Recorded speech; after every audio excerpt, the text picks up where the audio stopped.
Do you want to discover more joy, peace, and freedom with food, exercise, and your body? Here we bring a compassionate, holistic, and sustainable approach to fitness so you can fully enjoy the life you want and express your unique self with the world. I'm Michelle Roscoe, and I want to help you find fitness freedom. I'm so glad you're here. Hello. Welcome to the Fitness Freedom Podcast. Thank you for listening. You know, a big part of health and overall well-being is a skill that you need. And it's a skill that we're all born with and most of us lose, and requires, for most of us, some practice to refine. And that skill that is so important, that's even more valuable than a specific diet or following a specific diet or workout regimen, or even checking all the boxes for your health and making sure you're doing everything right. Of course, those things are valuable, and I'm not denying the validity or helpfulness of them. But a skill that goes even deeper, that so many of us have lost, is the skill of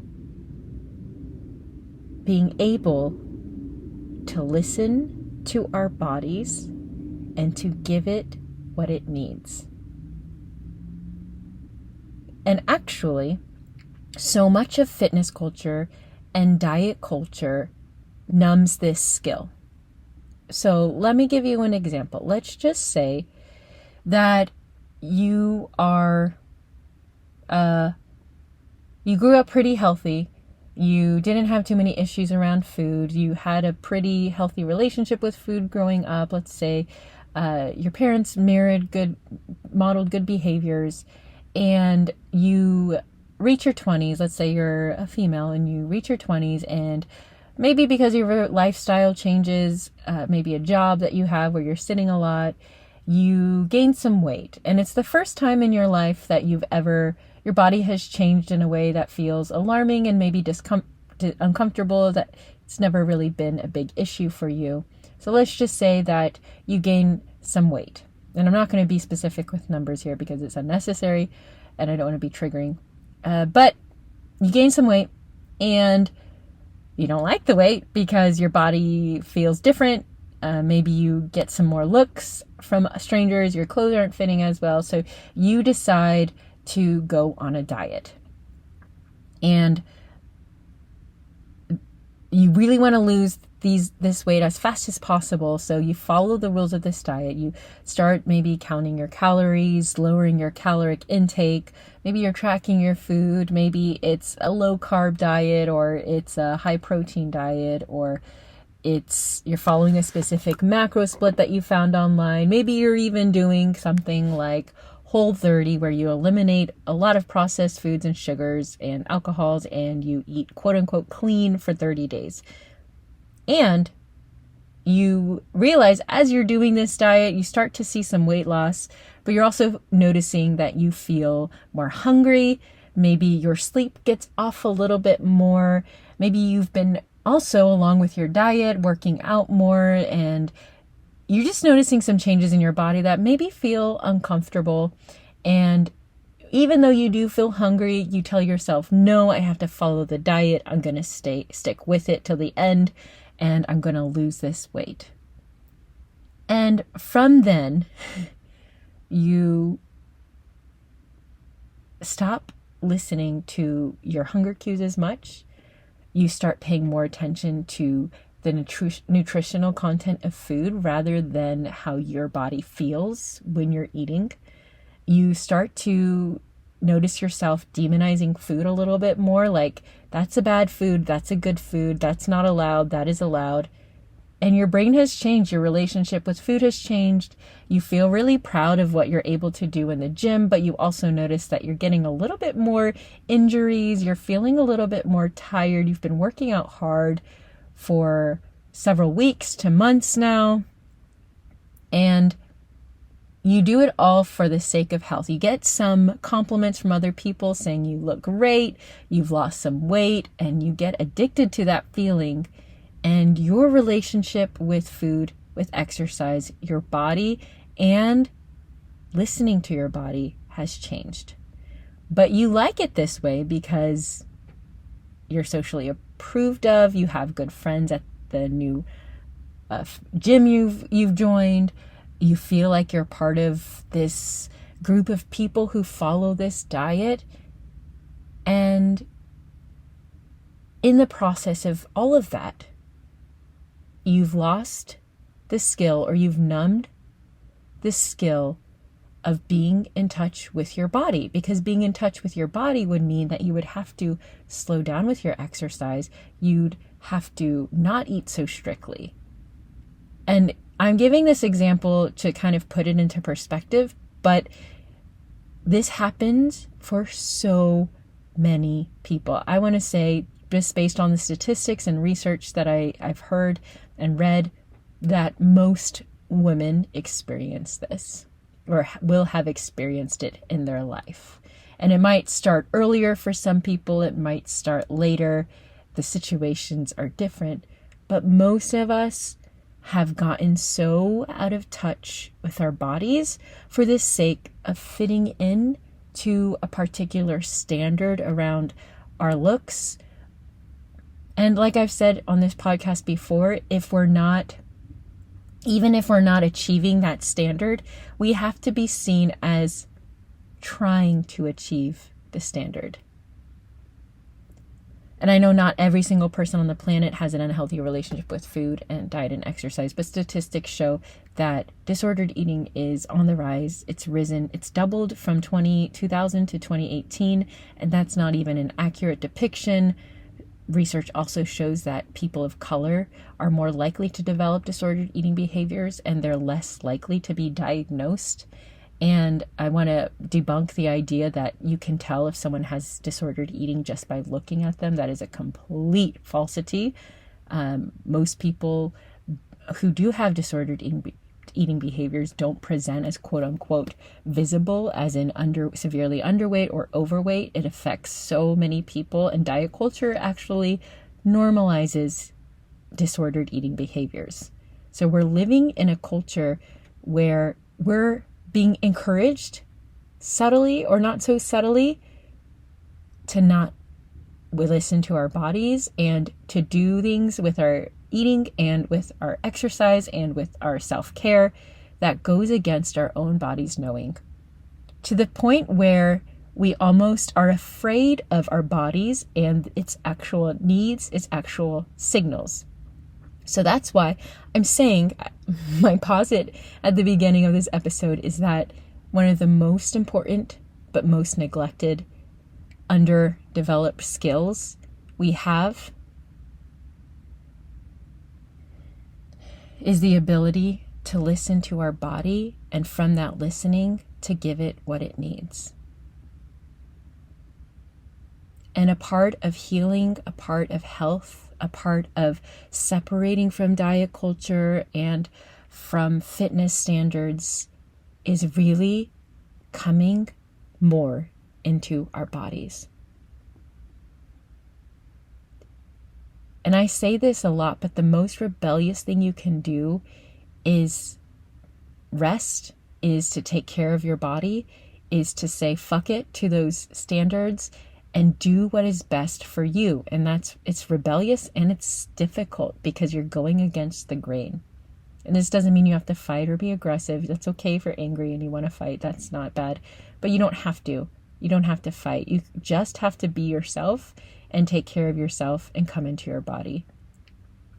I work with people with disordered eating behaviors. I have experienced an eating disorder myself, so I know firsthand what it feels like to be so completely out of touch with my body.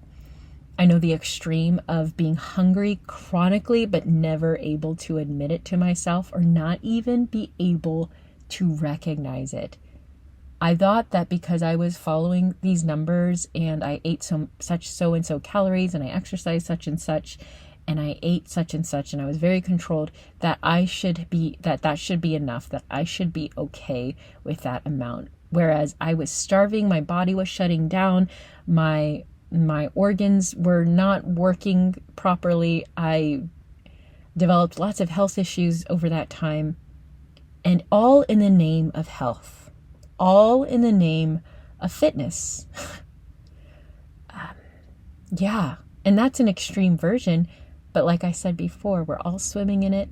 The statistics show that this is not uncommon. So my call for you, my challenge to you, and I'm not going to go into it. It takes books and it takes, well, you can join the 4-H method and you can do it yourself. And that takes time too, and practice and building it up. And it's a skill, just like any skill, like playing the piano or learning to write a book or playing a sport professionally. It's a skill you have to build up and put lots of hours in. But my encouragement to you is to take the time, the bravery, the courage to learn that, to say, you know what?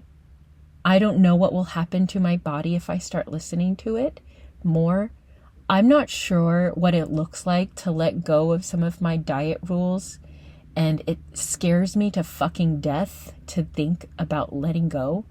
But I really am curious. I really want to do the work of being honest with my body and being kind to my body and doing what it takes for it to thrive, not just follow numbers, whether it's calories or macros or whatever, or exercise minutes.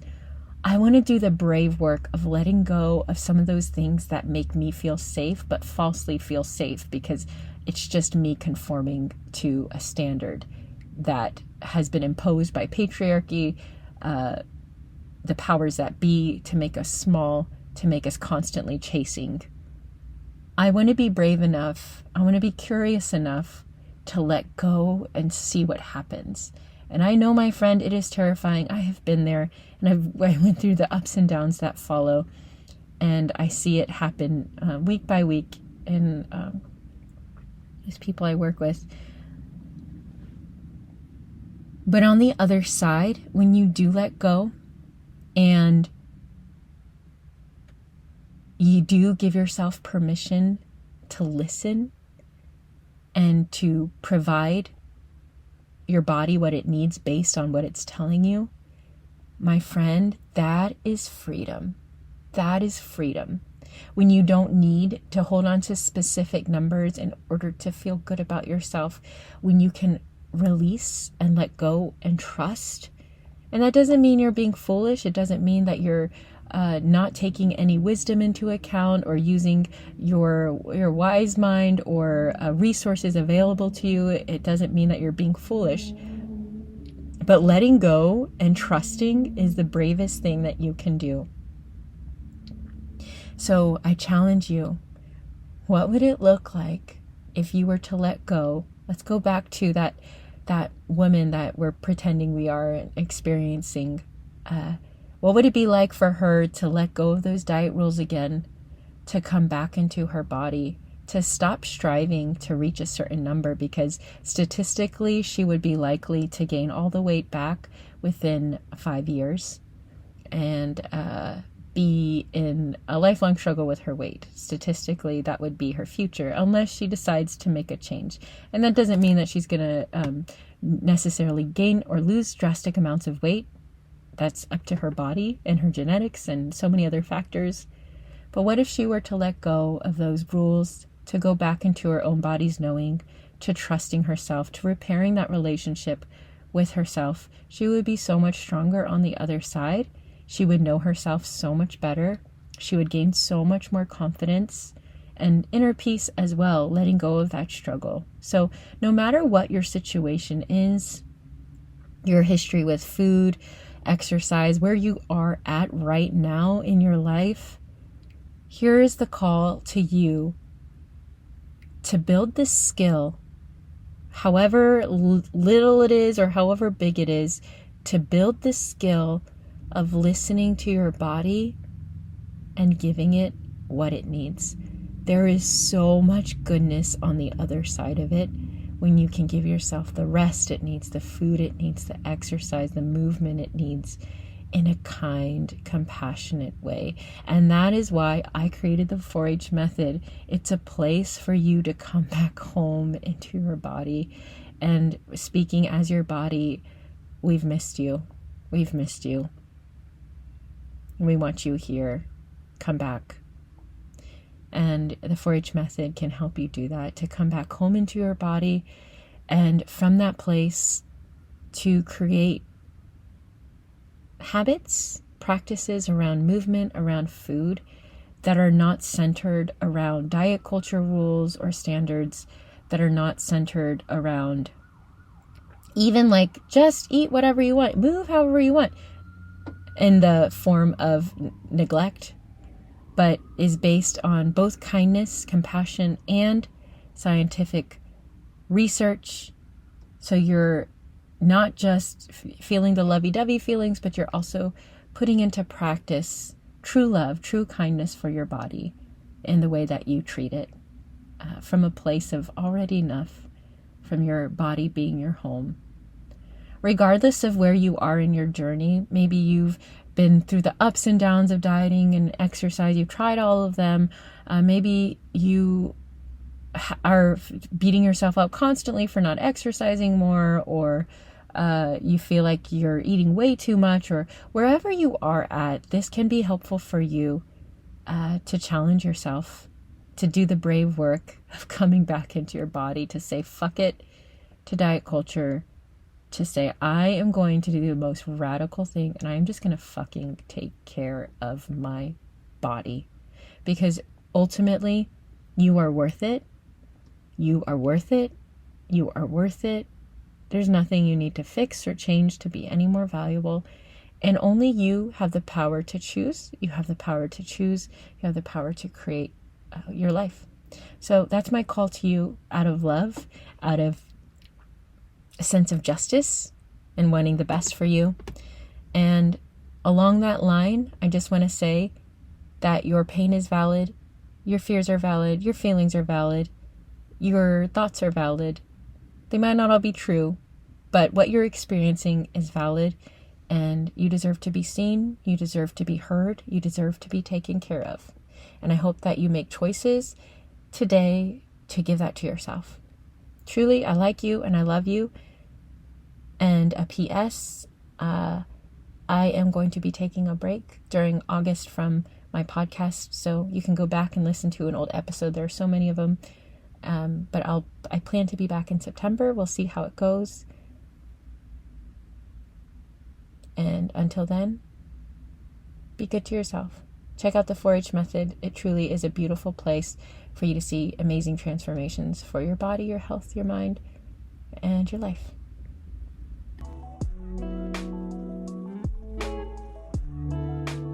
Hey there, me one more time, because this is my podcast.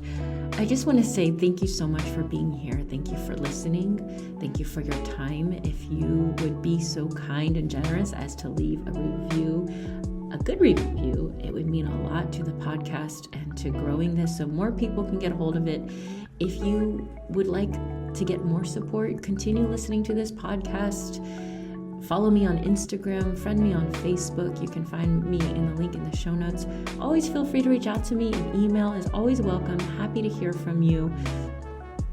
And the best way that I actually can help you is, if and when you're ready, is for you to join the 4-H method.